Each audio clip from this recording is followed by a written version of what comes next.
कल सुबह के लिए तैयार हो जाओ भाई लोग, क्योंकि पवन सिंह का बहुत ही ज़बरदस्त एक गाना कल सुबह में डीआरएस म्यूजिक पर आ रहा है भाई।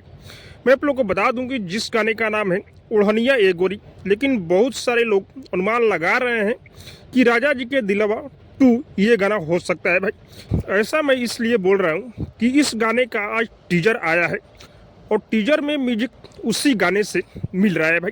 हाँ, मैं लोग को बता दूं कि इस गाने को पवन सिंह और शिल्पी राज गाए हुए हैं और इस गाने को आशुतोष तिवारी लिखे हुए हैं और इस गाने में म्यूजिक प्रियांशु सिंह का है भाई। और हाँ, इस गाने में पवन भैया के साथ में नज़र आने वाली है डिम्पल सिंह। बहुत दिनों बाद डिम्पल सिंह के साथ में पवन सिंह का गाना आ रहा है कल सुबह 6:45 पर डीआरएस म्यूजिक पर। तो कल सुबह गर्दा उड़ा देना है, यूट्यूब को जाम कर देना है, लेकिन पवन सिंह के इस गाने को एक बार जरूर सुनना है भाई। बाकी आप सबको क्या लग रहा है कमेंट करके बताइएगा। और हाँ, अब तक मेरे चैनल को सब्सक्राइब नहीं किए तो सब्सक्राइब कीजिए, लाइक कीजिए, शेयर कीजिए, क्योंकि मैं भोजपुरी का अपडेट आप लोग तक पहुंचाता रहता हूं।